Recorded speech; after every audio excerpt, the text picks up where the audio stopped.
So thank you for coming here to see me. The reason why I'm here is because I would like to share my thoughts about data, ethics, and privacy, which I have a very strong interest on. You might be wondering how I got here. Well, it's been a while since I've been hearing about invasions of privacy and how our information is being collected without giving any consent. Based on the information collected, unknown entities can predict your behavior, influence your decisions, and your digital biography can play against you in the future. And by the end of this, I hope you will understand what I mean.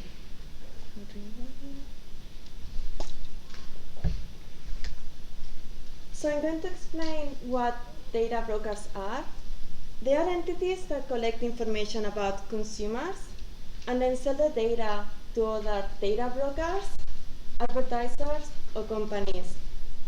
These data brokers do not have a direct relationship with the people they are collecting the data on, so most of the people aren't even aware that their information is actually being collected. It's difficult to tell who these data brokers are and what information they are collecting from us. And these data brokers are operating in a multi-billion-dollar invisible industry. So data brokers are collecting information from email addresses, interests, offline activity to assist in marketing all of these individuals. They also collect information from public records, such as property records and driver's license, census data, such as birth certificates, they also divorce records. They also collect information from browsing activity and social media sources. They even buy information from commercial sources and retailers from individuals' purchases information, such as dates, dollars amounts, and payment of method used. And of course, they also exchange information and buy information from one another and then merge this data with their own records. What many people don't realize is that several small pieces of this information can put in together and reveal so much more about you than you would think that is even possible. Our mobile phones are also a huge collector of our personal information and tracks your routine as we are constantly carrying it with us. It can indicate things that we are doing and reveal information about oneself, like what your behavior and patterns are, and traces your daily life, such as when you are going to bed, when you are going out for dinner, when you are traveling, or who are you talking to. Also because sometimes we're agreeing to do so. So we accept very long, complicated terms and conditions that grant us permissions to apps to collect our messages, locations, photos, and searches. Using this information, they can find out a lot about yourself. In October of 2018, the University of Oxford surveyed 959 applications in the United States and concluded that 40 to 90% of all such apps had like third-party tracking companies. And often regardless on whether the app user had an account created with those applications or not.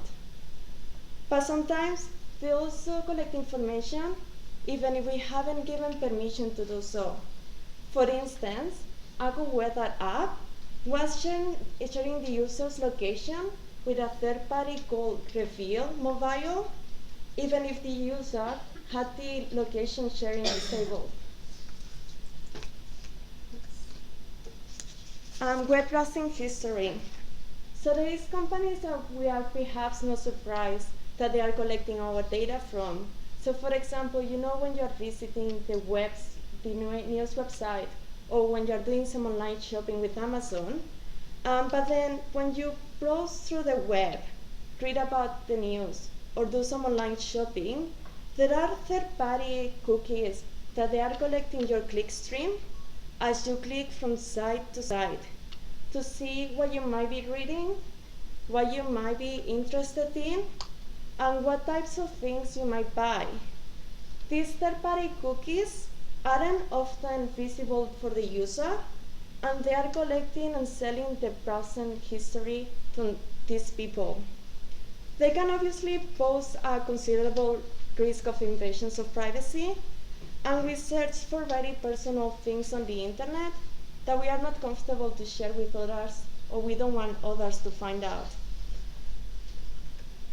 Loyalty programs such as frequent flyers and reward card incentives in the supermarkets are also selling insights from customers to other third parties without consent or knowledge from the consumer.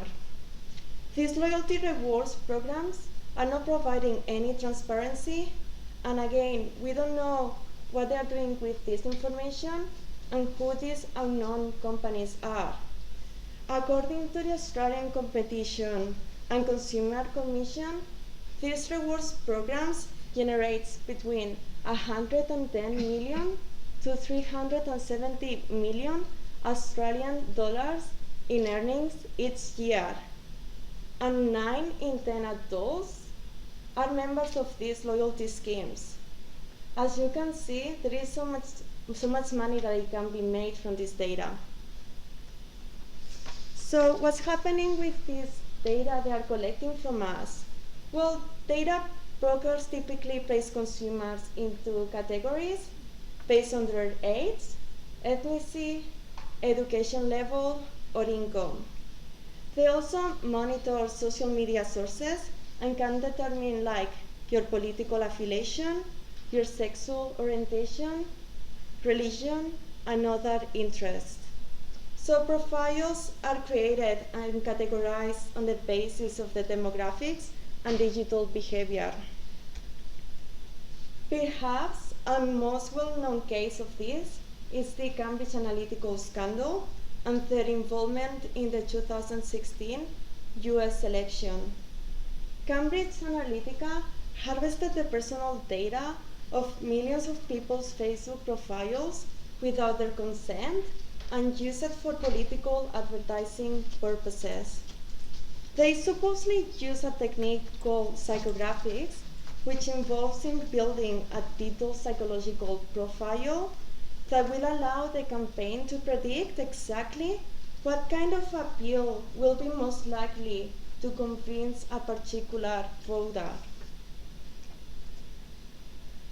The information can also be used to pull people in high-risk classifications based on their search history, or to offer a different price for the insurance quote.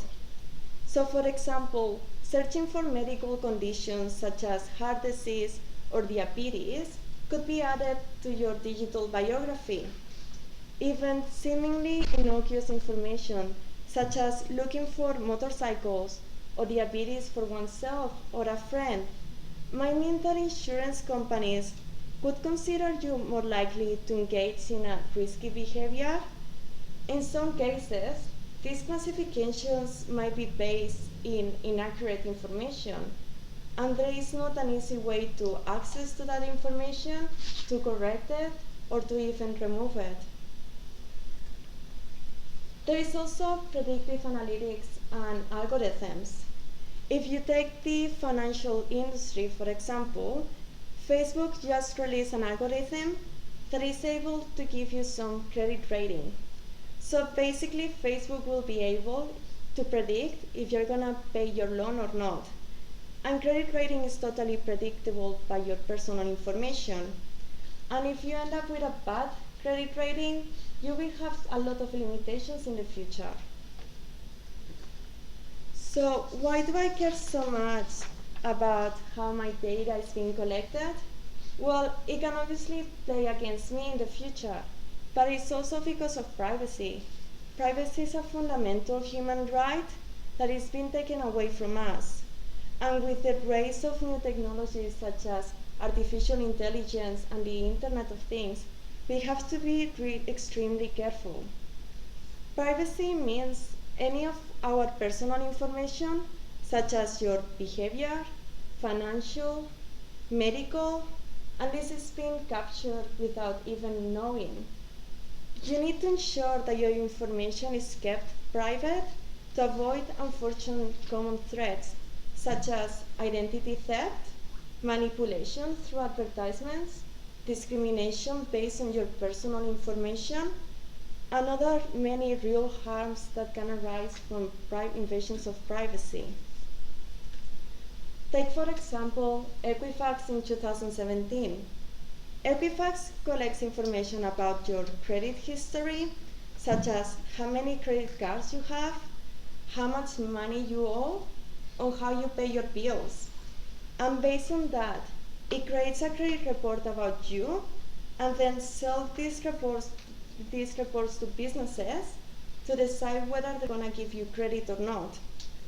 You are not able to opt out of this data collection.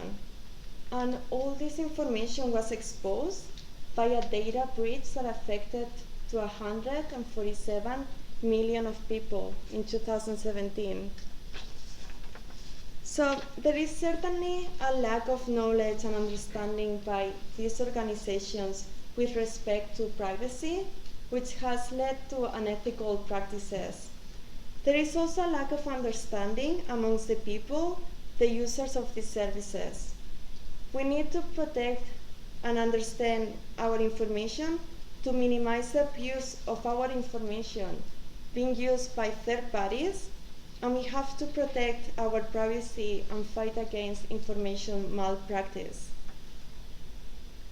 So I strongly believe that understanding about data and privacy is very important to protect our digital biography. With the rise of artificial intelligence and the Internet of Things, we need to build awareness in order to limit the amount of information that we're giving away and to minimize the impact that will have on us in the future. Thank you.